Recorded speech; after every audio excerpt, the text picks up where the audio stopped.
And that's the best intro. Yeah, that's great. I was dancing away. And I was like, dun, dun, dun, dun, dun. Yeah. It brings back good memories. Good Yeah. memories of pirated DVDs. Sorry, not non-pirated. Not prior to DVDs. No.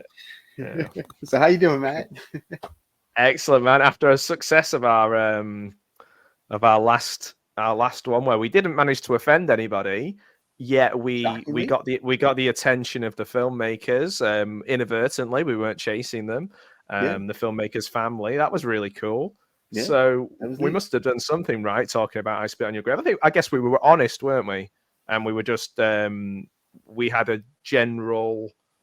I think it ended up being a deep dive, but I don't think we planned on it being a deep dive. Yeah, no, not really. And this one won't be either. So this No. one definitely won't be. No, So yeah, it's not as layered or as no, yeah. It's a very different film. Let's put it that way. it is. So today for our video nasty show, we are talking about Evilspeak. Yeah. I've got Great the title. who released this? I don't even know who released this. Scream Factory released this Evilspeak. Scream Factory. Actually, some good stuff on Scream Factory. They've released some really good stuff over the years. Yeah. I don't know. I think I must have watched it on Tubi. I think it might I be on did. Tubi. I know I saw it on YouTube as well. Maybe I would. At least last time I looked. Yeah. Some friend of mine might have pointed me in that direction. Actually, naming no names. Yeah. Somebody. Yeah. Some shady character. some shady bad. Who knows? Yeah. So all right. So let's talk a little bit about Evilspeak. It was released in 1981. Mm-hmm. Directed and co-written by a guy named Eric Weston, who I had never heard of. And nor I think have we heard of him again. No, I heard he did Hyenas in 2011, which sounds like a cool film. Okay. There's not enough for Hyenas films. Okay. Interesting. So yeah. Interesting. I'm glad someone did some research for this show. I've got one more bit of information, but I'll save that until later. Yeah. Okay. I know. So all right. So it stars the one and only Clint Howard, as you can see right next to us, right here. There he is. An Hi, animated Clint. version. How you doing? Sorry. Hi, Clint. Yeah. Hello. Yeah. And he plays Private Stanley Coopersmith. Great name. Yep. Also stars R.G. Armstrong as Sarge, who's best known for his roles in Predator and Dick Tracy. Yeah, Pruneface. Yep. Pruneface and yeah. Oh man, I'm going through a real. Go careful how I word this, but I'm going through a real Dick Tracy phase at the moment. People might say I've always been going through a Dick Tracy, but no. But yeah, it's one of those films that I'm thinking of seeking out a DVD of it, because I'm pretty sure the big yellow and black box needs to sit on my shelf next to my Batman yellow and black box would be cool. So we've got Pruneface in here. Yeah, we've got Coopersmith. Yep, we got Joseph Cortez or Cortese. I don't know how he pronounces it, as the Reverend Jameson.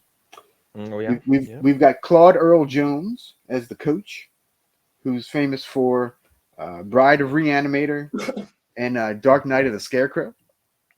I don't know that one. I know Bride of Reanimator. I'm not a massive fan of the. Good one. Is it? Oh, okay. You need to check that one out. I can probably send you a link to that one.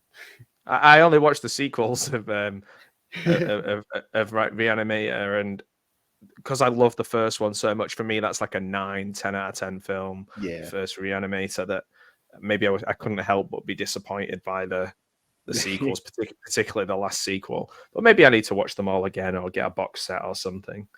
Yeah, I kind of need to do that too, because like I watched the first one a bunch, and like I think I've watched the sequels like maybe once. Yeah, exactly the same. Yeah. Oh, another thing about the is it the writer? One of the writers, is it Joseph Garofalo? He co-wrote Flesh Gordon, which I used to see the poster of in my video shop a lot when I was a kid. That was one I think they were trying to really push on men buy or to rent out as soon as you walk. I don't think we had the beaded curtain thing as much as in America, but oh yeah, that definitely would have been behind the curtain for sure. they were just all over the place for the ones I went to. There was about 5 or 6 video shops near me, and it was a real mix. You just, if you wanted to see some dodgy stuff, you just keep walking to the other end of the room. And oh man, and then you guys couldn't get like half of the video nasties.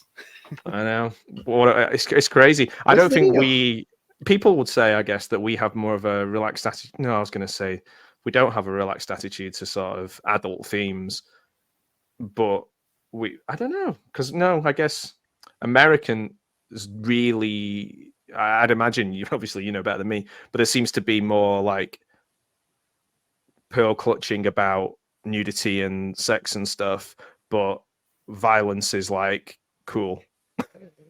Yeah, or is it the other way around? It's sort of opposite. Yeah, it's the sexy stuff is all kind of taboo, but then then you can go and show you got all these Saw movies, which you're you know.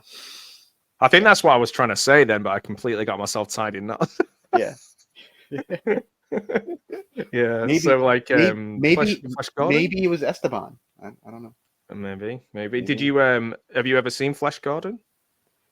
I've seen pieces a long time ago. Yes, I've seen pieces of it. No, I didn't ask you if you've seen Pieces. That's a great film, but Pieces is wonderful. Yes, I love Pieces. You don't have to go to Texas for a massacre. That's true, man. What a great that's a great tagline. It really is. So that was my only other fact was the Flash Gordon thing. Nice. All right, and a couple more people that are in this movie. Haywood Nelson plays Kowalski. He's of course best known for What's Happening and What's Happening Now as Dwayne. Is that I don't know that. Is that a sitcom? Classic urban comedies in the 70s and early 80s here in the States. Right. Is there a sister called Dee in it? Yes. Do you know why I know that? Matthew Perry. Really? It was like, first season of Friends, when everyone thought Friends, like Matthew Perry was the coolest, the funniest guy, and he was in that first season. He was very quick-witted, and they were like, "Oh, who? You?" And he goes, "No, Dee, the smart Alex sister from What's Happening." And because I knew every line off by heart of what he was saying, because he was just like, the funniest guy. I just remember that, even though I don't even know what What's Happening is.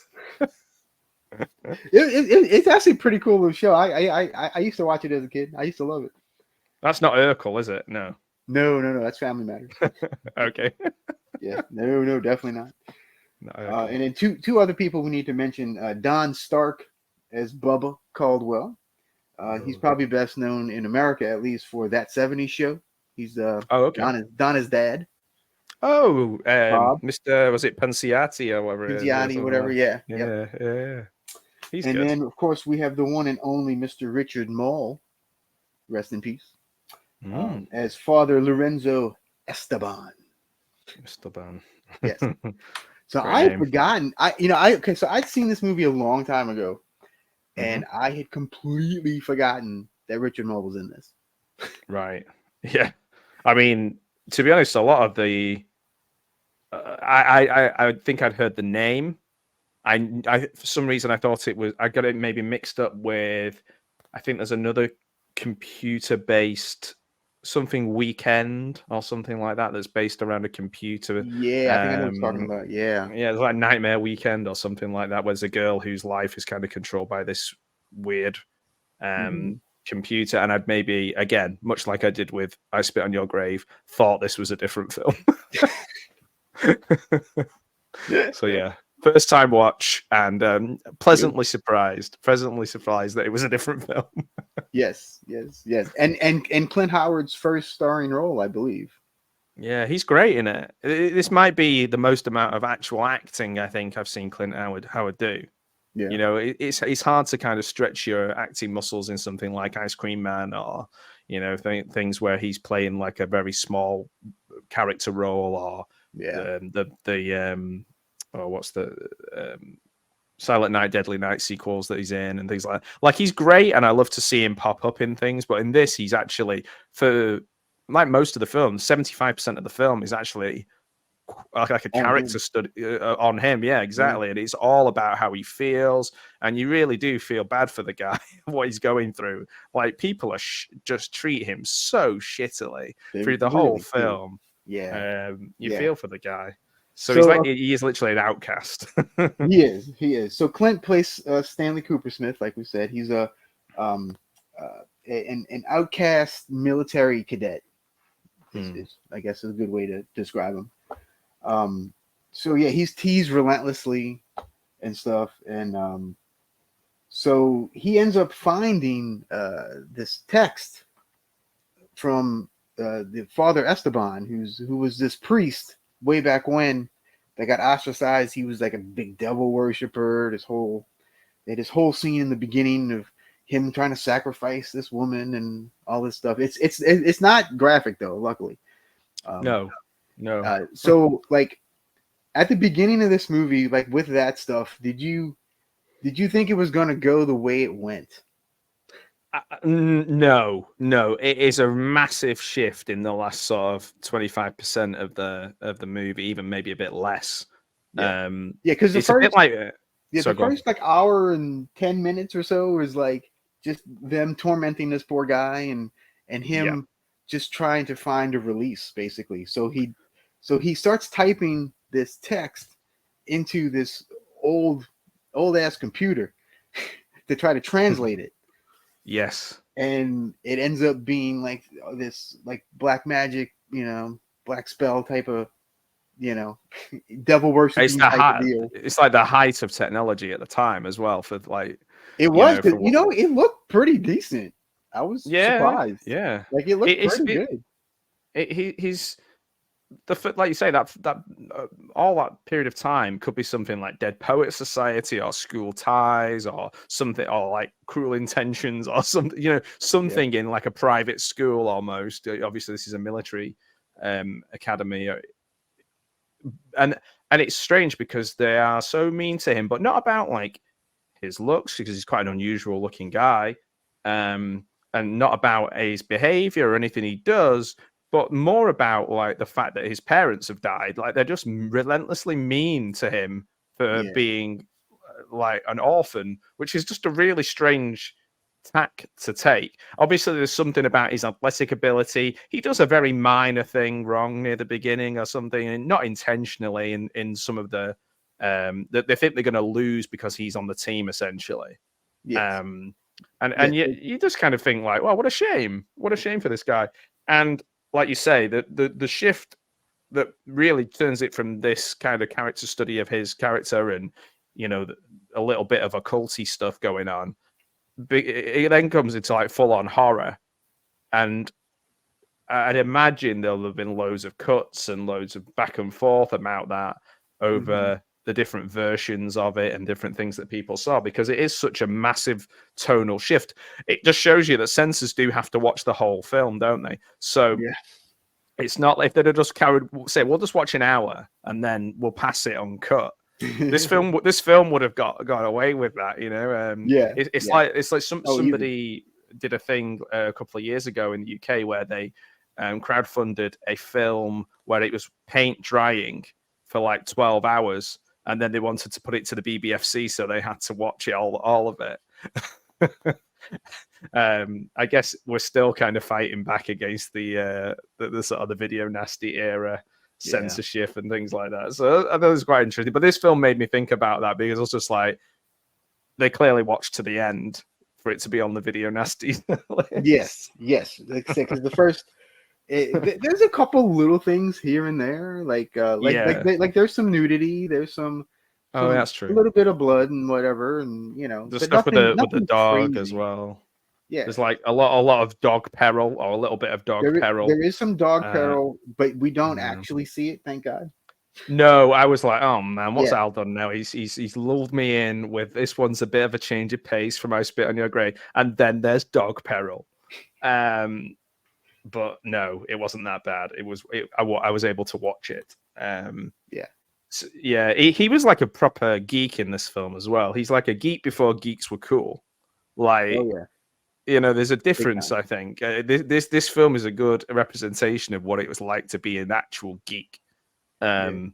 Before it was like, oh man, I'm such a geek. I love Marvel movies. Oh yeah, you and the other 12 billion people who watch Marvel movies. So yeah, he's the one guy who gets excited about using this computer. he is, and then he ends up basically unleashing hell. Yeah. Is this Satanic Panic era? Is this when people were scared of that stuff, like going on about it a lot in America? Is this around that time, 81? To be honest with you, I'm not really sure. Is it something that you were aware of at the time? Did you have like friends, family, community members who were like warning the locals about, Dungeons and Dragons and occult and Ouija boards and all that kind of stuff? Because I think I said to you in the last episode, or maybe I said it to you privately, I can't remember, but I remember people in my church getting up and crying about Dungeons and Dragons, which is insane. Like, it's a game. Come on. I do kind of vaguely remember stuff like that. But no, I think the Satanic Panic stuff was a few years later from what I'm looking at right now. Right. I was wondering if it was maybe hindered it in the US, but in its first week, I think it made like $400,000, which at the time for this film was actually pretty good. Yeah, I would say so. Yeah, like for the type of film it is as well. So I guess I don't know. I was just trying to place it in like the reasons the themes are what they are. But I guess demonology and kind of occult and things like that, it always kind of pops up here and there, doesn't it? When people are making horror films, even if you go back to Witchfinder General and things like that. Which I'm about to say in the UK, it was late '60s and all through the '70s. They had all those type of movies.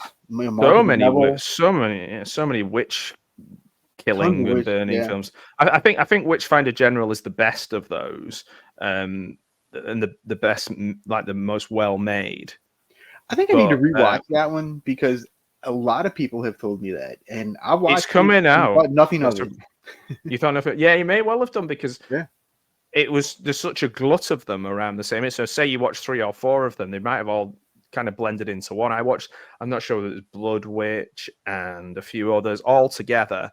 And then there's ones like Twins of Evil and all that kind of stuff, where I think the one that works best as a sort of standalone, well-made film, and I know he passed away quite young, the director, whose name escapes me. It does stand out really, really well. Or stand up really, really well, should I say? Witchfinder General. But I would say as well, I think there is a release, maybe. There's about 4 or 5 similar films that are all being re-released on 4K in the next month or so. So it might be one to watch out for. That certainly Witchfinder General. Interesting. Yeah, I might give that one another go because you're not the only one to tell me that. So I was like, in it, Vincent Price is pretty amazing in it, and he is called Matthew in it. So what more do you need? Yeah, that's very true. Yeah. I mean, come on, Vincent Price. You cannot beat Vincent Price. No, man, I've got my little Vincent Price glow in the dark pin here, which is the closest we'll have to interviewing him. So there you go. There we go. There he is. There you go. Beautiful. He is beautiful. Yeah, it's a beautiful thing. And I love the fact that we're talking about Vincent Price when we've got a big picture of Clint Howard in front of us. Right. Well, now that would have been a mashup right there. Yeah, he could have definitely done the sort of Peter Lorre kind of role. He could have been the like, yes, I'll do that, like kind of character, which he pretty much did in those Silent Night, Deadly Night films. Pretty much, yeah. He is very What do you think about his acting in this? Because he does stretch his acting muscles in this, doesn't he, Clint Howard? He does. I thought he was pretty damn good, to be honest. Now I've seen him as well. Like I've seen him in like the Andy Griffith Show and when he was like a little kid. And he was pretty damn good then. Is that with his brothers in that as well? Yes. Right. Okay. So Ron Howard was a regular, and Clint occasionally showed up as another character, not related. Like I think they were just friends or something. Oh, okay. But he was But Clint was always like really good, and I think he's a terribly underrated actor. Yeah, I do, and not like in such a range of roles, and he always brings something to, like, he's really memorable in everything he's in. He's in the Austin Powers films for about 3 seconds, and I remember him being in the Austin Powers films for 3 seconds. You know that really really long joke about penises, basically. He's just so funny, and he's so funny in everything. And isn't he in Apollo 13, or am I making that up? I believe so, yeah, because that was directed by Ron. Yeah, it was directed by Ron. Right. Yeah, that would make sense. So yeah, it's and it's a strange role, this, because it's cyber Satanism. Yes.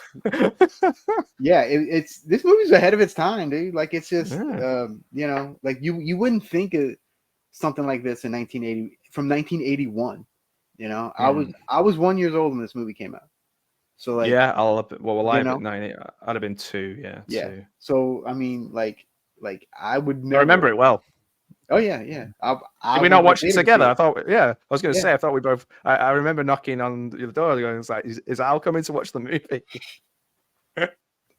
Oh, okay. So there's also a part with a bunch of pigs.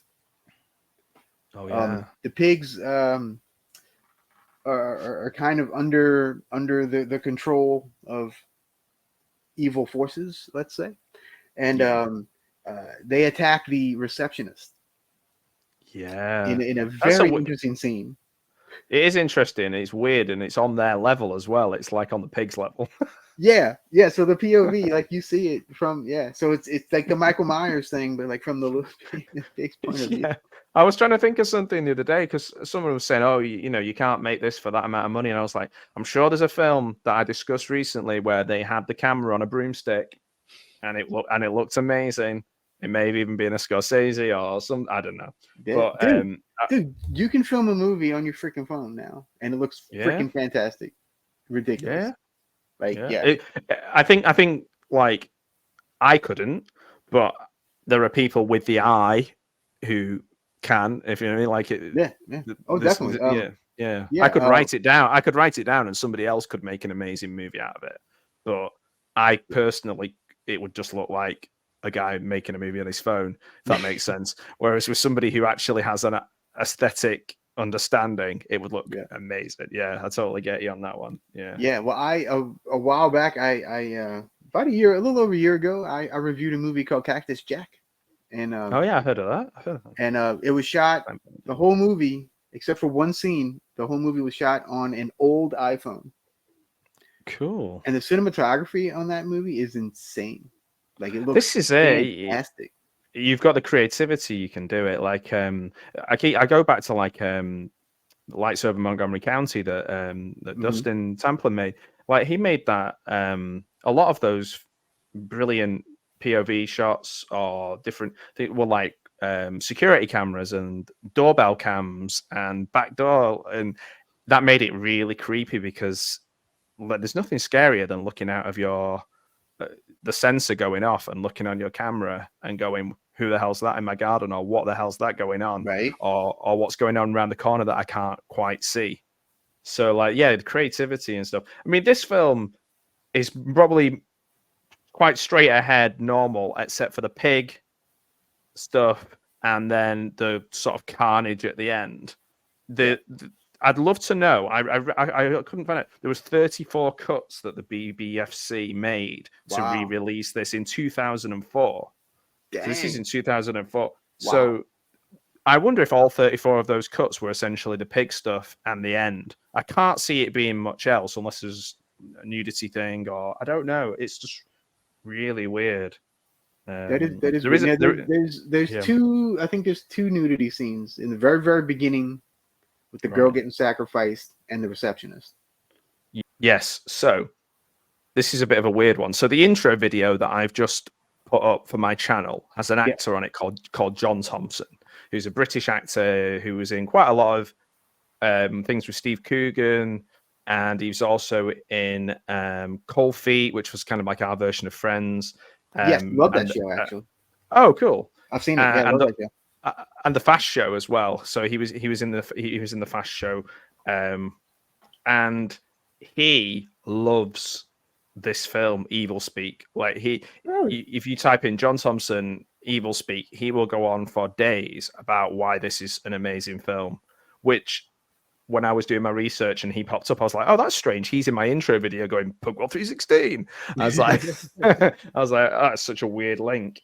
I don't know how he found it. I don't know how anybody finds it really in the UK, but I guess what they've probably done is just done like we've talked about in the past, found that list of video nasties and gone down it and gone, which can I get hold of? Exactly. Yeah, exactly. Yeah. So wait, so is this movie still banned? No, I think no, it's not banned. It's just cut. It was still cut. Yeah, it was cut. It was re-released into the last I heard about the only last thing I could find out up to date-ish was that it was re-released with 34 cuts in 2004 by the BBFC. Now, whether there's an uncut version of it, I'm looking online now, and there's no like box set. There's like region B things or German sets or things like that you can get shipped in, but nothing like, say, an Arrow or, there's even like in Germany, they've done a really cool VHS retro DVD VHS box that looks really cool. And if you've got, and actually you can get that for £8 and delivered to the UK.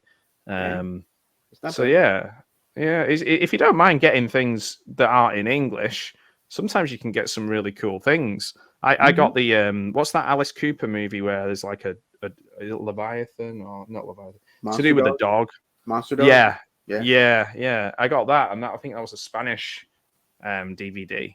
I didn't watch it in the end all the way through because of dog peril. Yeah. I should have known by the title. Right. And he's dubbed all the way through it, which was really weird. Oh, that's funny. Yeah, you never hear his voice other than in the singing right at the beginning. Yeah, you see, I've only seen it the English version, so I've never. Yeah, it's really odd. So going back to Evilspeak. Yeah. I think that we've talked about the devil worship in it and the guru, and I looked up if there was any links to that kind of Anton LaVey and that kind of things. I couldn't find anything, but I have a feeling that that's kind of what's influenced it. That wouldn't surprise me. Yeah, that wouldn't surprise me. And it goes from 0 to 100 so quickly, which is actually really cool. Like, I actually think that works really well. But then I would love to find out what was cut at the time, what was cut afterwards. Well, I just read that according to Clint and the director, the original cut of the film that was submitted to the ratings board, it contained even more footage than the uncut DVD release. So I guess this one. It says, but their labored efforts to find a copy of this version have proven futile, and they both believe that it is likely gone forever. That is so sad. I hate it when things like that happen, and it's just, yeah. Like, that's terrible. It's the same with the silent movies, man. There's so many silent movies that they were all destroyed, and we'll never get to see them. It's like if it was up to I was going to say, if it was up to the Stoker family, then there wouldn't have been a Nosferatu for us to watch, would there? Very true. Very true. And yes. Then what would we have watched on our charity stream? Probably Dracula Halala or something. One of those. Yeah, would have got sued. Yeah. It depends how litigious people are, but true. What I do like about this is cyber Satanism isn't a thing that I know to have been done in any other film. And definitely the pig related stuff, I don't think I've seen anything like that in another film, and I definitely haven't seen an ending like this. I do know that the old church or the old building that they were in at the end, they were allowed to use it for free as long as they put it back exactly the way they found it, which they were not quite able to do. Because if you look at the carnage in that last couple of scenes, they destroy the crap out of that place. Yeah. Can you imagine explaining that the next day? It's like the ultimate. We had a party that got out of hand. It got a little out of hand. I don't know. Yeah, it definitely got a little out of hand. Just a little. Yeah, it's. Do you know? I was thinking as well watching that, and I guess the craziness or whatever. But like some of the stuff that happened in it made me think like I would have loved to have seen Clint Howard in a Giallo film. Ooh. Like I just think he would have been really cool because there is like he fits B movies really well, and this is kind of like Dead Poets Society turns Giallo, turns Demons, turns. I just would love to have seen him when he was younger, even now, to be honest, just kind of pop up in something a little bit different and like get to have a leading role again in something of this quality, because like you say, he's got so much going for him, hasn't he? He does, and it's a shame they don't use him in that way, because like you were saying earlier, like he pops up in these little movies for 2-3 minutes and then you never see him again. So it's like you don't get a real good sense of what he can do. This movie says otherwise, that he's pretty damn good, and you know, and then you got I mean, you do have stuff like the Ice Cream Man and stuff like that. He's made something out of nothing with the Ice Cream Man. Like, if you're becoming like an iconic character out of a Full Moon film and you're not a puppet, then you've done really well. Very, very true. You know, like even I know there's the subspecies guys, and a couple of people recommended subspecies, and I watched them, and maybe I wasn't in the right frame of mind, but I might give them another go. Yeah. But he's an iconic character from a really low budget film, about an ice cream man, essentially, and he's really good in it. Like, he's over the top and silly.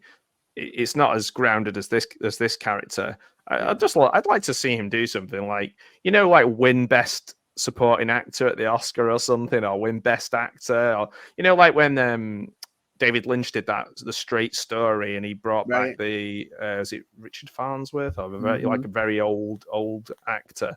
Yep. It'd be cool. It'd be cool for somebody to find a role to just highlight the talent of Clint Howard, because he is great. He's worked for so long in the business, and always a solid, memorable performer. And in this role, you do feel really sorry for the guy. And then at the end, after all that happens, you're like, you're still rooting for the guy. You're still rooting in a for him, weird right? way. You kind of are, because all these guys they're such dicks and assholes to this guy for no freaking reason. That you're just like, you know what? All right. Yeah. We'll accept that. Yeah, definitely. Yeah, exactly. It's deserving of people to go and watch it again, or for the first time, like I did. I literally was surfing through looking for different ways again. Is the one that you've got? Is it an 88 films one? No. Because they've got one, but I don't know whether that's a US or a British release. But the front cover of it looks really cool. It's all kind of, in fact, it's the same that we've got on the screen right now. So whether they've got the rights to it now or not, I don't know. Because the name, I think, doesn't quite sell what the film is about. No, it really doesn't. No. It needs a better name. They could have come up with something better. I mean, I get it, because it's like he's typing it into the computer, and it's like, I get it. It's like Speak and Spell. Do you remember Speak and Spell? Sort of like a Speak and Spell, right? Exactly. Yeah, sort of. Literal spells. I get it in that way. But I think that I think the title leaves some to be desired. Yes. And I think that's maybe why some people haven't watched it. I don't know. Yeah. It's just a theory I have, but I mean, El Legado del Diablo is the Blu-ray that I was looking at earlier on. And I was like, that actually sounds even better. That sounds like a pretty badass movie, doesn't it? Yeah, The Legend of the Devil or something like that. Yeah, something like that. Yeah. Which sort of makes sense, because Esteban is this like he's not Satan, but he's very Satan-like. Yes. Yeah. He's the Anton LaVey character. Yeah, sort of. Yeah. So basically, I guess let's just talk about the ending. Yeah, let's get straight to the ending, man, because that's because I mean everything builds up to this ending, and so I don't even know how to describe it. Like there's a lot of blood. There's a lot of blood. There's a lot of craziness. There's a lot of yeah. It just goes full tilt, bam, in your face. He starts decapitating people. Like he starts floating in the air, like he's possessed, and it's amazing. Like when you put it like that, it sounds rather silly.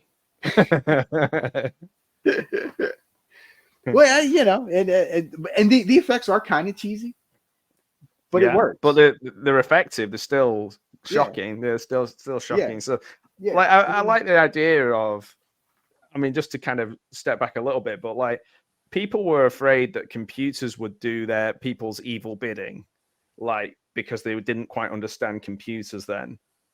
Now we feel it's exactly the way people feel about AI, or like all the way it was portrayed in the Kubrick Spielberg film of the same name, and it's like that actually is quite believable. So I guess that the fact it escalates and goes absolutely ballistic is the ultimate expression of that fear of going too far down a rabbit hole, whether the rabbit hole is Satanism, the occult, technology, or something. This is what will happen. You wanted power over those that oppress you? Well, here you go. You've got it. But you won't be able to control it. You won't be able to do anything. You won't be able to stop once you start. That's quite scary. Yeah. Watch this film, guys. Oh, dude, I think that's the perfect way to end this. That was perfect. That was absolutely perfect.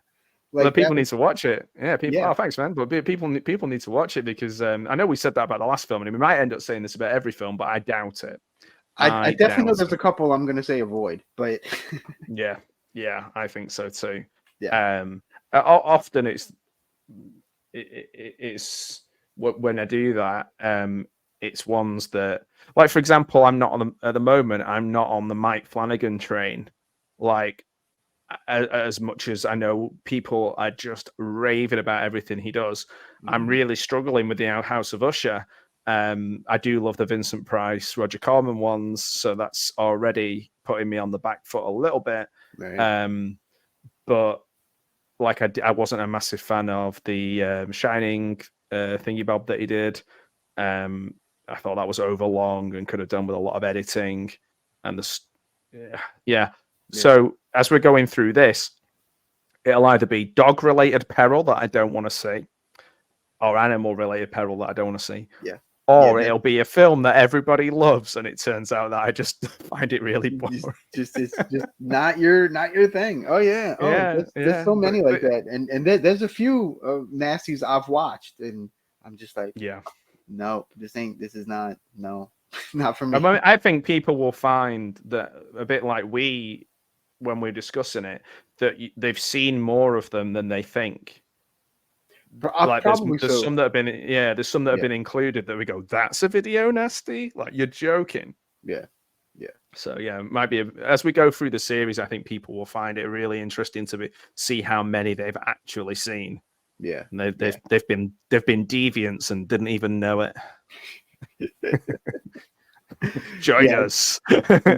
there was a time where I wanted to collect all of them, but then I realized that was nearly impossible. So I just kind of I do have a fair amount of them. I have probably about 25 or so in physical format. I wouldn't know. I wouldn't know how many I had, or if any, because I had that book. I had the really good DVD documentary on it that had a book with it. I got as many of them as I could, but then, like, as I said before, I've got rid of a lot of my collection over the last year or so. So I'll probably rebuild them as we go through this. I'm literally thinking about buying Evilspeak as we Evilspeak right now. There you go. Nice. Well, yeah. Well, see, I've got a copy. There you go. So pick this up, folks. If you like this, what we were talking about, definitely check this one out. It's throw it to me. I'll catch it. Let's go. Boom. There you go. Got it. Perfect. Yeah. All right. Is there anything else you'd like to add about this wonderfully creepy, anything? Wacky movie. I was going to ask you exactly the same thing. Is there something that you feel that we've missed? Like, if you're a gorehound, just wait till the end of the movie. don't tune You'll out. get what you want. Don't worry about it. You'll get there. I promise. But yeah, it's sort of a slow build, but it works, and you're never bored. Nothing like that. No. The journey to get there is worth it, and Yeah. once you're there, you're just gonna be like, what am I watching? Yeah, for sure. I mean, if you think it, I think it came out on VHS over here in '87, so quite a few years after it initially was made. I don't know why that was, whether that was to do with censorship or just to do with bad, deals and bits and bobs. But so there might be a lot of people in their sort of maybe 30s who experienced this in the video shop boom. So I'd be really interested to see people who have seen this, or people who watch it just because we're covering it, and hopefully that'd be amazing if they did, if they follow the series as we follow it and then tell us what they think. I know some people have watched I Spit on Your Grave and commented on your last video and put it on your channel, and I was really cool. I always check the comments on those, and we've had some, like we say, some people on Twitter reach out as well. So like, if people are watching these with us and you didn't like it and you thought it was terrible and you're like, come on Matt, what are you talking about? The Evilspeak is terrible. Then tell us why. That's let us really know. Yeah, absolutely. Yeah. Or if you liked it, let us know. That too. Yeah, you're allowed to like it too. Feedback. We want that. Yeah. We won't get upset if you don't like it, but equally, it'd be nice to know why you like it too. unless we put what they type into the translator and it tells us to do something other, something else. Well, I'm not threatening your viewers, Al. You're lovely viewers. Awesome, man. Yeah, there we go. All right, so I'm not sure which one we're gonna do next, but we're gonna decide real soon. Yeah, exciting. So look forward to that. If you see, like I said, if you've seen Evilspeak, let us know. If you've not seen it and want to see it, let us know. All that stuff. Just let us know about this movie. Let us know your thoughts. And yeah, other than that, guys. Oh, I do have one last question for you. Do you think this belongs on the nasty list? What belongs on the nasty list? If you were putting together a nasty list, would this be on it? I think. See, last week that was an easier question. Yes, last week was easy. Yeah. Yeah. This one not quite as easy. No. Is it? No. It's not a family sit around the TV film and it's watch. Not a family movie. No. So I guess it does. I guess it does sit on there, but only just. Only just in the sense of, you could watch the new Brandon Cronenberg or whatever, and it would be there'd be stuff in there that's worse than this. Yeah. That's worse than this. Yeah. Probably. Yeah. So in that sense, there's a lot of modern films that would go on there too. But yeah, for the last half hour or so, then yes. What do you think? I would say no.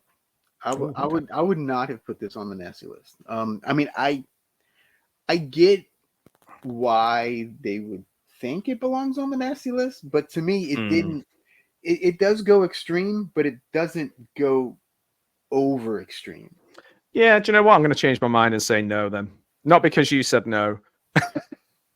But no, now we've come to think of it, if we're going to just put the most extreme things on the list currently on our own personal video nasty list, at the moment, it only deserves to have I Spit on Your Grave on it.